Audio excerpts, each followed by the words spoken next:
旅游出发那日，女友态度强硬，非要带上她白月光乘号，不料中途出了车祸，我满脸是血，双腿被撞瘪的车头挤压，疼得我发出声声惨叫。女友吓疯了，却是心疼后排仅仅是擦伤的白月光。我虚弱地张了张嘴，勉强从嗓子眼挤出几个字：救救我，我动不了。女友看都没看我一眼，将白月光从车内拽出来后，用力甩上严重变形的车门，车门彻底将我与外界隔绝，我的心也跟着凉了。大家好，开始今天的分享之前，希望你能给人间烟火点个订阅，我将会分享更多优质的内容。剧烈的痛意不断侵袭我，冷汗早已模糊眼前视线。我猛然清醒，狭隘的车内空间，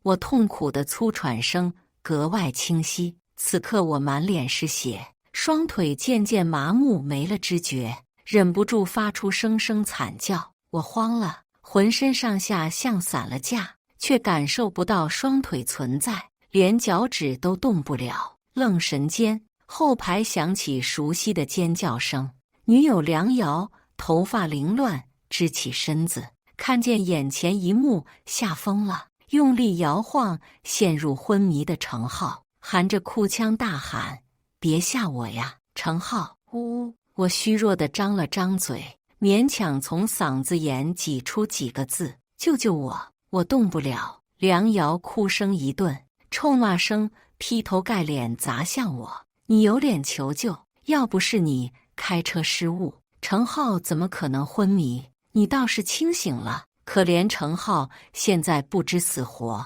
我怒了，心里一阵阵抽疼。说话间，梁瑶发狠用脚去踹严重变形的车门，踹门声愈发刺耳。我无力攥紧双拳，他还有脸质问我？要不是我无意瞟了眼后视镜，还被他们当成傻子哄骗。回忆车祸前看见的一幕，怒火从胸腔窜遍四肢，我恨不得一人赏他们一耳光。明明是他俩在后台互相依偎着说笑，嘴都要碰到一起了，这两个狗男女当着我的面还敢这样。被愤怒冲昏头脑的我，气急之下踩重油门，竟直接撞上前面的货车。我不知不觉红了双眼，恨得牙痒痒。砰！梁瑶气喘吁吁踹开车门，咬牙将双眼紧闭的程浩拖到车外。我不死心，嗓音嘶哑极了，再次出声求救。我们相识相恋10年，他总归不会见死不救吧？帮帮我！梁瑶，我腿好疼。严重变形的车门被他用力甩上，彻底将我与外界隔绝。我的心也跟着凉了。车内沉寂无声，我滚动下干涩的嗓子，意识慢慢陷入昏迷。没过多久，耳边隐约传来切割声和呼喊声，似乎在说：先生，您千万别睡。这句话再次唤醒我昏沉的意识。我不甘心，因此被渣男贱女害死，我死也不会瞑目。我被消防员从车内拖出来，看见我瘫软的双腿以及被血染透的裤子，在场所有人倒吸一口气，忍不住发出惊讶：这伤的也太严重了，救护车呢？赶紧打电话再催促。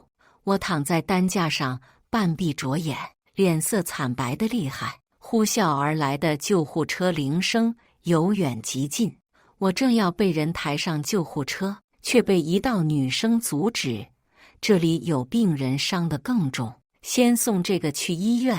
梁瑶展开双臂拦在救护车后面，不让众人送我进去。有人忍不下去了，开口怒斥：伤重的优先，下一辆救护车10分钟后赶来，你再等会，我们先送这位先生，他双腿不能再耽搁了，赶紧让开。医生想拨开挡在前面的梁瑶，指挥消防员将我抬上救护车。梁瑶身体纹丝不动，双眸含满戾气，那是他装的，他故意吃醋跟我对着干。程浩必须立刻去医院接受治疗，让他等下一趟救护车，不就10分钟吗？梁瑶泼皮无赖样，给医生气无语了。听见梁瑶间接送我去死，我不着痕迹冷哼一声，可怜自己现在才看穿他这副嘴脸。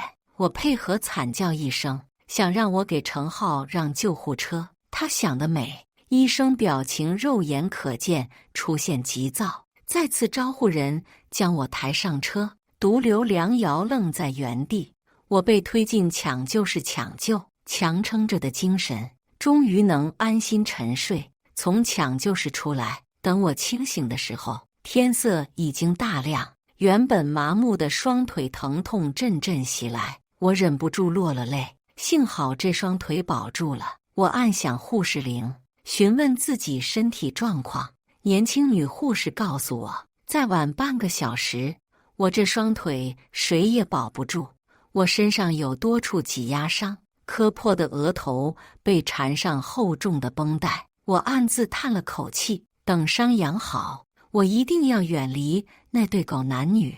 这场无妄之灾，我定要还给他们。好啊，装病装上瘾了，你这不是好好的，人还没到眼前。指责的话先落在我头上。梁瑶冲过来，指着我鼻子，继续喷屎。你知不知道，因为你程浩伤势严重，现在还躺在病床上下不来，你还有脸喝粥？梁瑶一巴掌打掉小餐桌上的白粥，黏腻滚烫的粥尽数洒在我胸膛和腰间，隔着布料透着滚烫。我抬起头，目光凌厉剜了他一眼。你发什么神经？有病去精神病院，少在我面前发疯，别像条野狗乱咬人。梁瑶难以置信瞪了我一眼，双手叉腰，下巴微抬。他有些震惊，平日对他百依百顺的我，竟然有胆子反驳他。他脸色铁青，冷声大吼我：谢玉，大白天你发什么癫？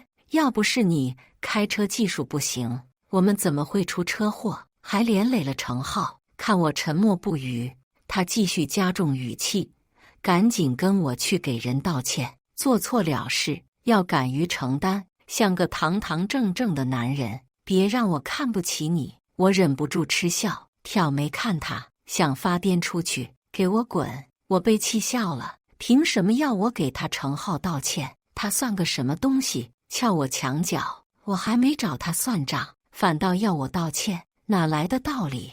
黏腻的白粥粘在身上，我强忍恶心躺下，想等人走了再清理。梁瑶看见我一系列动作，直接傻眼，轻咬下唇，拉扯我：你什么意思？装病还装上瘾了？梁瑶将轮椅推到床边，力道极大，将我从病床上拉扯起来。我来不及反应，被迫坐上轮椅，被推进另一间病房。程浩靠坐在病床上，看见我们的一瞬间，立马捂住嘴，剧烈咳嗽。他眼圈微红，恰好抬起瘦削的下巴，配上发白的脸，好一个男版小白花。程浩虚弱地说：谢哥，你能捡回一条命，真是太好了，我为你感到高兴。梁瑶一脸心疼，冲过去帮他轻拍后背，柔声关心：好了，身体不好少说点话，要不是谢玉开车技术不行，你怎么可能遭罪？梁瑶满脸愤怒，拔高声量，扭头又瞪了我一眼，强忍不耐说：我受伤不要紧，程浩是我们邀请的客人，人家因为你开车失误出车祸受伤，道歉又不会掉块肉，赶紧道歉啊！我淡漠的目光来回扫视两人的脸，程浩眼底藏着戏谑，想看我当面出丑，他哪来的脸？一个劲要求我给小三道歉，你们这么喜欢刺激，干脆跑到大街上好了，保管有人喜欢看。我的话仿佛一根针掉落在地，气氛凝滞无声。梁瑶瞬间炸毛，冲到我面前，揪住我衣领，指着我鼻子骂道：你发什么疯？我和程浩只是好朋友，我才是你女朋友，你怎么会有这么龌龊的想法？说完，他垂眸装作伤心。是啊，怪我拎不清，让你误会了。程浩趁机露出讨好的笑，眸底却有一闪而过的阴鸷。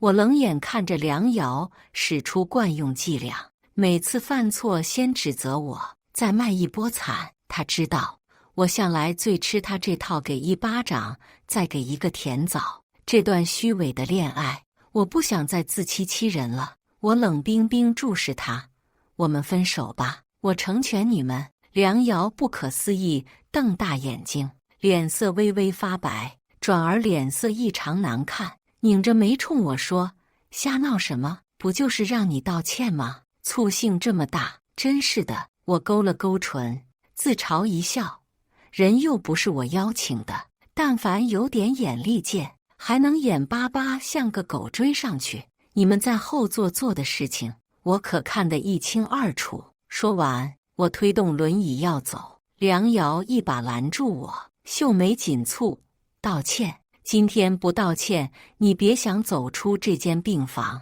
瑶瑶，我没关系的，谢玉不过是跟你闹脾气，你多哄哄他。程浩一番话犹如火上浇油，再次点燃梁瑶怒火，气得他嘴角都歪了。他伸手推搡我肩膀，撕心裂肺咆哮出声：你能不能别这么小气？当时程浩昏迷不醒，你还清醒着，我只能先救他。你这不是没事吗？脑衣上头。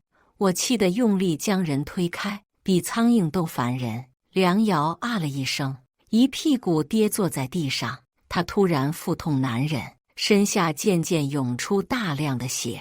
他害怕的大叫，神情惊恐，小脸一片惨白，眼泪吧嗒吧嗒往下掉。谢玉，你亲手杀死了你的孩子，你这个畜生！我懵了，愣在原地，有些无措看着梁瑶，表情痛苦，捂住肚子大哭，嘴里呢喃：我的孩子，还我孩子！梁瑶反应看着不太像装的，他眼眶泛红，恨恨瞪向我。慌了神的程浩动作麻利，将人抱起来，快速跑去找医生。临走前，梁瑶丢下一句话：我真是看错你了，这可是你的孩子啊，要是保不住，我这辈子都不会原谅你。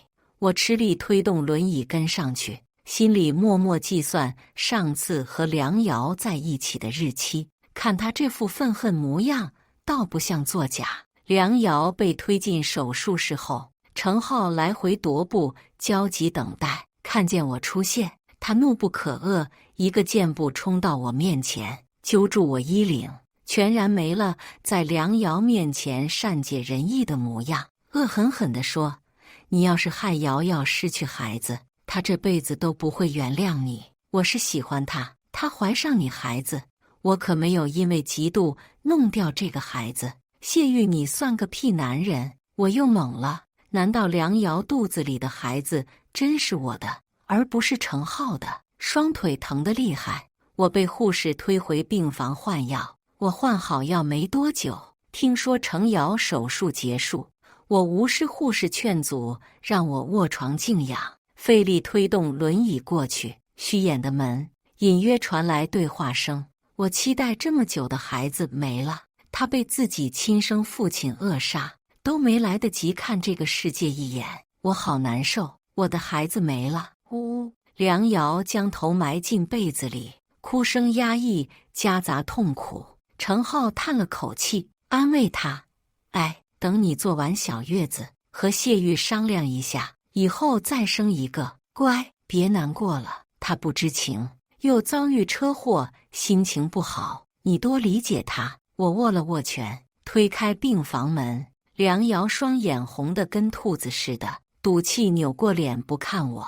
倒是一旁的程浩将报告单递给我，耐心解释：这是单子，你看一眼吧。这次你真的错怪瑶瑶了，她刚流产，情绪不稳定，不能再受刺激了。我仔细看了眼报告单，上面写着怀孕13周，时间对得上。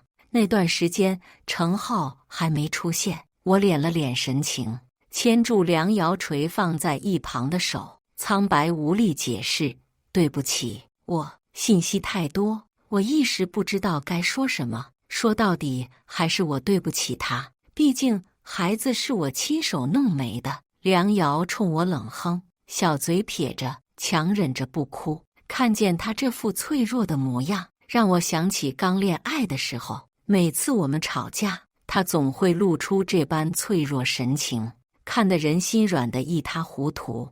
我和梁瑶再次和好，他毕竟怀过我的孩子，我做不出始乱终弃的事。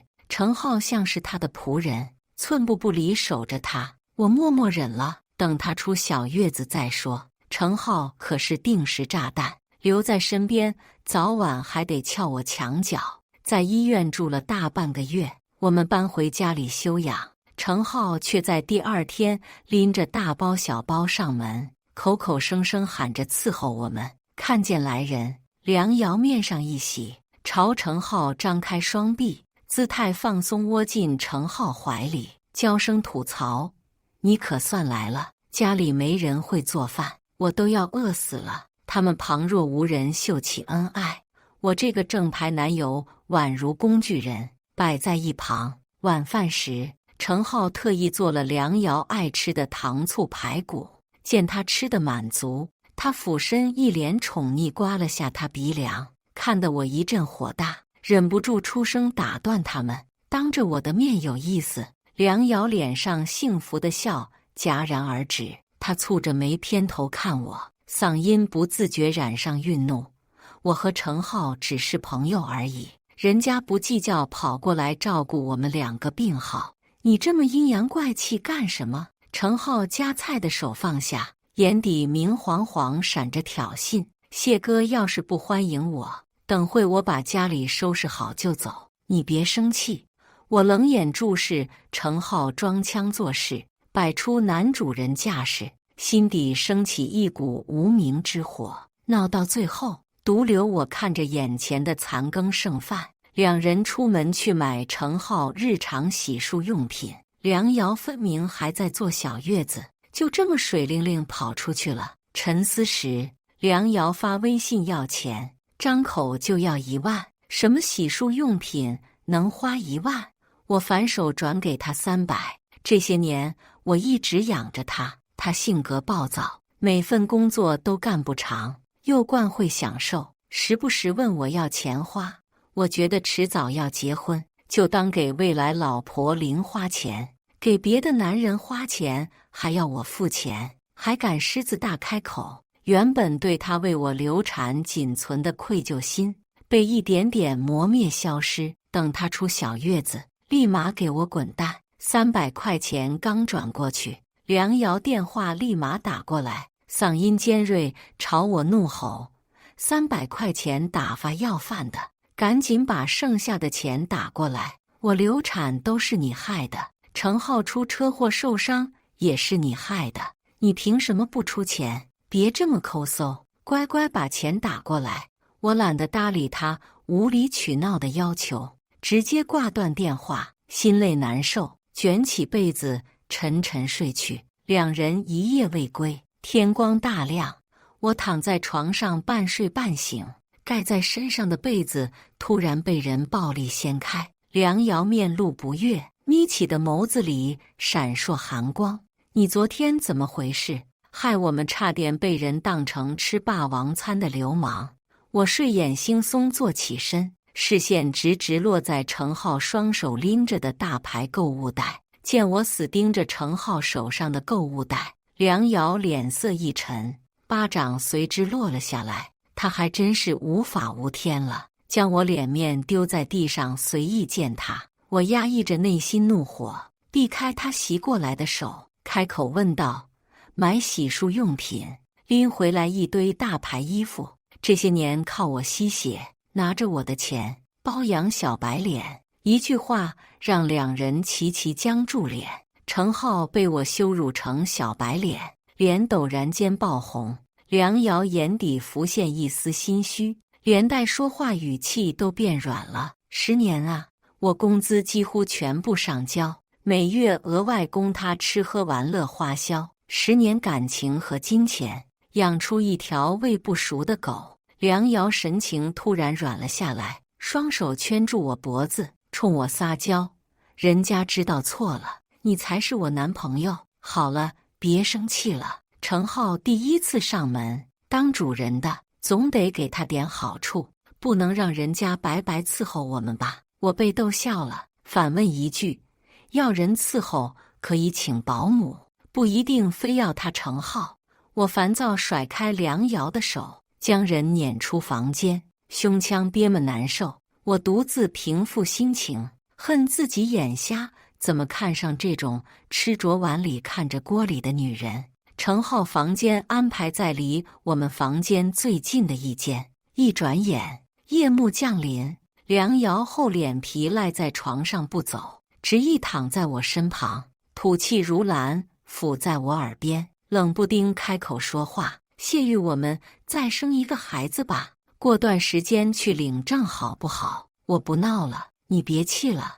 我和程浩清清白白。我嫌恶心起身，隔着昏暗的光线，直直看向梁瑶。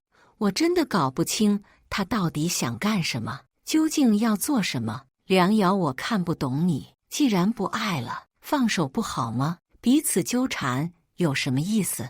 原本失望透顶的心围起坚硬的城墙，因为她流产，顷刻之间轰然倒塌，心脏再次传来一阵刺痛。放弃一段付出真心的感情，谈何容易？我不再计较他和程浩出格行为，他却让人住进来，听见我的话。梁瑶气结咬了下唇，眉头紧紧拧在一起，语气不满：“我都放下自尊向你低头了，你为什么老是揪着不放呢？”我不再回应他的话，将人推出房间。他爱跟谁生孩子跟谁生，不把我真心当回事，我没必要还挂念着这份感情。这对狗男女明天就给我滚！凌晨，耳畔响起断断续续的声音，沉睡的大脑逐渐清醒，入目一片昏暗，极小的调笑声似有若无响起。等我怀了孩子，就让他把钱全都交出来，这口恶气再忍下去，我连男人都不是。我快速起身，动作麻利，打开灯，视线陡然变得明亮。我黑下脸，掏出手机对准两人，咔咔拍了几张照片，吓得梁瑶白了脸，高声尖叫着。程浩神色晦暗不明，歪头盯着我，他轻蔑地笑着，语气里满是不屑：“蠢猪，难怪被自己女人戴绿帽子，活该。”话落，程浩偏头啐了口浓痰吐在我床上，看得我一阵火大，理智被怒火攻破。我一个箭步上前，挥拳对准他的脸狠砸下去，拳头直打骨头，砸得程浩龇牙咧嘴，后退2步。梁瑶一脸心疼，急忙将人扶住，怒不可遏嘶吼：“你干什么？程浩伤还没好，你有完没完？”我一脸问号，到底是谁有完没完？我气得头发昏，胸口仿佛被一大块石头堵住。在我家里谋我的财，真够不要脸的！我吃人般目光射向梁瑶，他此刻轻轻触碰程浩被砸的半边脸，踮起脚尖吹了几口气，帮他缓解疼痛。梁瑶就是喜欢我，你就是个笑话。他喜欢刺激，而你谢玉给不了他幸福。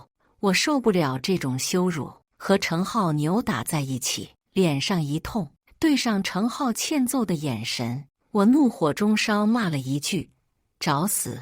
我仗着身高腿长，将程浩摁在身下揍。梁瑶却趁我不注意，绕到我身后，抓起花瓶，照着我后脑勺砸了下去。我眼前一黑，倒在地上。他惊慌失措解释：“我也不想，你脾气太大了。”我只好。程浩爬起来，理了下乱掉的衣服，抬脚踹在我肚子上，剧痛之下，胃里一阵反酸。我脸红脖子粗，趴在地上大声干呕。程浩啐了一口，抬脚踩上我的背，语气恶劣地说：“早看你小子不顺眼了，装这么久真累，还敢打我！”像你这种软包男，一辈子只配被人戴绿帽子。梁瑶翻出我的手机，骂骂咧咧，删掉照片，泪水不自觉流满全脸。我伤心欲绝，懒得再和他们争辩，指节发颤，指向门外，怒吼一声：“给我滚！”他们对视一眼，疯狂大笑，压根没把我的话当回事。梁瑶半蹲在我跟前，用手拍了下我的脸，满脸不屑地冷哼一声：“我们三人一直保持这种关系多好啊，非要闹得大家不愉快。你可是害我流产的凶手，这辈子都欠我的。”被我彻底撞破，两人不再演戏遮掩，我双眼红透，死死盯着他们，心里盘算怎么出这口恶气。第二天清早，两人翻遍家里值钱的东西，跑出去潇洒。他梁瑶不是刚流产吗？这么不爱惜身子，可怕的念头瞬间涌上心头。我趁机退掉房子，断了梁瑶花销。从今天开始，他别想从我身上捞到一分钱，还要把我之前的付出还回来。我偷偷躲了起来，将梁瑶联系方式全部拉黑，单方面分手。都怪我太过心软，被他伤得遍体鳞伤才醒悟。我想起之前替我换药的女护士，那段时间我们聊得很愉快，彼此加了微信。我犹豫再三，向他打听梁瑶流产的事。他听说我遭遇，很是同情，出于医生职责，他不敢透露。听到梁瑶这个名字，他思索了一会，突然想起什么，悄悄对我说：“梁瑶脚踩两条船，同时玩弄两个男人感情的行为，在医院传开了，在病房就勾搭男病人，很多人都知道了。”亲耳听见梁瑶不要脸皮种种事迹，我的心底弥漫难以言说的悲愤，无边愤怒和羞辱令我再次红了眼。护士姐姐犹豫片刻，说出让我遍体生寒的真相：梁瑶根本不是流产，而是宫外孕。她轻叹了声，劝我想开点，替我感到可悲。真心喂了狗。梁瑶大出血根本不是被我推倒流产导致的，是她自己不爱惜身体，而她早就查出自己有宫外孕，想借这件事拿捏我，供她吸血一辈子。她拿着钱养没本事的程浩，就连报告单也是他们花钱买通医生造假。结束聊天，我蜷缩在酒店床上，真心被真相扎得满是血窟窿。我擦掉委屈的泪水，我要他们自食恶果。接下来的日子，我宛如人间蒸发。梁瑶急疯了，到处找我，期间用陌生号码打过来，我反手注销号码。他手里存款挥霍一空，没有住所的他一脸开心，跟程浩回家。这些年被我养的习惯，大手大脚花钱。程浩这个鳖孙还没撑过一周，就嫌弃梁瑶十指不沾阳春水，大小姐脾气，却没有大小姐命。两人头一次爆发争吵，下场是梁瑶被关在门外，无处可去的她硬生生敲了一整夜的门。程浩被邻居疯狂投诉，气得咬牙将人扯到小区外面，不顾梁瑶撕心裂肺哭喊，独自回去睡觉。整整10年。梁瑶第一次露宿街头，她是孤儿，从小没了父母，被送进孤儿院。遇见我之前，她一天打3份工养活自己，饿得皮包骨头。我们因为一场意外相识，她当时兼职送外卖，敲门送进来时，动作慌张，将汤洒我一身，对上我冷冰冰的脸，她吓哭了。又急又害怕，连忙弯腰道歉，说要赔偿我衣服钱。我们因此加了微信，像电视剧上演的俗套剧情一样。我们相识很俗套，我被他坚强不服输的精神打动。那时的他说话语气温柔，对未来充满美好憧憬，眼里有光。恋爱1年后，我心疼他，提出同居，帮他省下房租费。他感激地窝在我怀里，柔声说我对他真好。不知何时，这份真挚的感情变味了。我每天忙于工作，想要给他一个家，他却埋怨我没时间陪他。面对他饱含怨气的眸子，我翘起嘴角，耐心哄他，上交全部工资。有了钱，他渐渐变得浮躁，频繁换工作，最后靠我养着他。面对一系列变化，我没有丝毫怨言，乖乖把每月工资给他。我全身心信任他，爱着他，却换来他的背叛，将耻辱的绿帽子死死扣在我头上。被赶出去的梁瑶裹紧身上单薄的衣服，蹲在小区门口。隔天，他堵住出门的程浩，死缠烂打跟着他。看到这一幕，我转身走了。新看好的房子确定要租，和房东确定好价格。我回到酒店，拿上行李，搬进新家。再次听说梁瑶消息，已是半月后。车祸留下的伤好了大半，皮肤上却多了几道伴随我一辈子的疤痕，如同10年感情，似是刻进我血肉里，忘不掉。而我要亲手斩断它。这天，我心情颇好，特别馋经常吃的一家店招牌菜。看着被端上来的菜，我食欲大作，拿起筷子正要夹菜，熟悉的嗓音急切响起：“谢玉，我终于见到你了。”是梁瑶，真是阴魂不散。她痴痴笑着堵在桌子前，我想溜都没机会。一股恶臭味扑鼻而来，我抬起头打量浑身狼狈的梁瑶，她眼底泛青，以往精心打理的头发，如今油腻成一缕一缕的。她仿佛抓住救命稻草，用力抓住我胳膊摇晃，眼含热泪，欣喜若狂地说：“我终于找到你了，为了见你一面，我在这家店外面蹲守整整1周。我就知道你放不下我，碍于面子放不下身段，为了思念我，肯定会来这家店吃饭。”我没忍住翻了个白眼，真会往自己脸上贴金。他开始可怜巴巴朝我倒苦水，为了等我受了多少罪，难怪他一副乞丐形象。我一眼看穿他虚伪的嘴脸，听不下去，冷声打断他：“闭嘴！我们已经分手了，听不懂人话，找你白月光程浩去，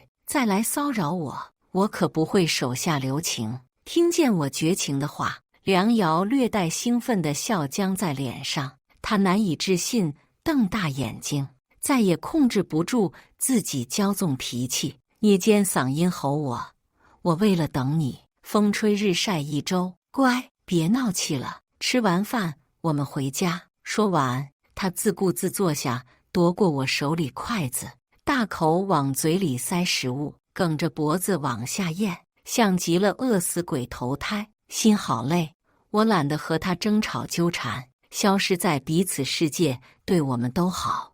我快速起身往外走，腰间被一双手臂紧紧环住。梁瑶将脸贴在我后背上，深情款款向我表白：“阿玉，我知道错了，以后再也不折腾了，我们和好吧。”我低头一根根掰开他手指，转身凝视他那张我看了10年的脸，厌倦涌上心头。看见面无表情的我，梁瑶哇的一声哭了，小心翼翼揪住我衣摆，表情痛苦恳求我：“我就错了这一回，你原谅我好不好？”见我还是不语，眸光深沉阴森，他脸色陡然一白，埋头扑进我怀里，试图撒娇让我心软，仅剩最后一丝耐心耗尽。我一把将人扯开，扬起巴掌扇了下去，如此拎不清，让他醒醒脑子。梁瑶神色委屈，捂住脸，气得身子颤个不停：“你居然打我！谢玉，你还是男人吗？”我懒洋洋睨了他一眼，嗤笑道：“假流产骗我，当着我的面跟其他男人暧昧，拿我的钱养男人。梁瑶，你告诉我，我要忍到什么时候？”闻言，梁瑶欲言又止，眼底有心虚、愧疚，唯独没有心疼。怪我被人蒙骗，我也是受害者。程浩那个畜生打我，你看我身上全拜他所赐。梁瑶恨恨地说着，关我屁事！我丢下话头也不回地走了。梁瑶却像狗皮膏药，甩不掉，不死心跟在我身后，嘴里大喊：我们10年感情，说放弃就放弃。谢玉，你这颗心是石头吗？这么硬！我被他这套歪理气坏了，忍不住开口骂人。房子拆了还能再建？你是贱的不能再建了，再缠着我不放，你那半张脸别要了。梁瑶语顿，面色仍有不甘，张开手臂拦住我去路，带我回家。我不跟你计较分手的事，分手我不同。他话还没说完，我抬手甩在他另半张脸上，直接打了个对称。这2个巴掌我可没收尽，疼得他直翻眼珠子，倒吸着气。我威胁道：别在我面前耍小心机，你骨子里都烂透了，被人抛弃想起我了，我可没兴趣捡破鞋，该滚哪滚哪去。心心念念的菜没吃上，反倒招惹一身骚。我带着满肚子怨气回家，我气得难受，请朋友帮了个忙。原来梁瑶和程浩是多年同学，上学时期2人感情一直暧昧不清，谁也没有捅破那层窗户纸。他们再次纠缠在一起，因为一场同学聚会，2人暧昧的感情又死灰复燃。我这个恋爱10年的正牌男友反倒成了笑话。投奔我失败的梁瑶不要脸皮再次缠上程浩，口口声声骂着是程浩害她失去男友，打定主意赖上程浩。程浩沉浸在找到新工作的喜悦，看见全身脏兮兮又缠上来威胁他的梁瑶，程浩怒意噌的一下被激起来了，眸光冷寒看着喋喋不休的梁瑶。老子早就玩腻了，还真以为我喜欢别人的女人，我不过是图新鲜刺激。梁瑶哭丧的脸更黑了，声嘶力竭嚎哭：你怎么能这样？怎么敢的？是你害我失去最爱我的人，他是这个世界唯一爱我的人，是你害我弄丢了他，我跟你拼了！梁瑶扑上去撕扯，程浩咒骂一声，罪恶的拳头挥了上去。梁瑶身子直愣愣栽向地面，疼得她哭爹喊娘。这些年她被我骄纵惯了，只想依附男人而活，再也没了刚认识时那股傲气。她再次被程浩撵走，这一次没有任何人收留她。她浑浑噩噩走在街头上，神情变得癫狂。程浩兴冲冲跑到公司上班，半天时间捅了不少篓子被开除，他气得大骂，气鼓鼓走出公司。过马路时，被失控的货车残忍卷入车下，硬生生拖行几十米，地面拖出长达几米的血痕。程浩被碾压致死，肇事司机是梁瑶，他找了份兼职送货的工作，送货途中看见程浩，恨意难消，一脚油门撞上去，将人活活碾死。情绪失控下，连人带车冲进湖里。被警方捞起来时，梁瑶面容浮肿，整张脸宛如白纸。我赶到时，梁瑶刚好被盖上白布，抬上救护车。她被停放在医院停尸间。她在世上没有亲人，警方无奈联系上我这个前男友。我们朝夕相处10年。不是亲人胜似亲人，我将他尸体火化，骨灰和生前衣物安置在公墓里，这是我对他最后一点善良。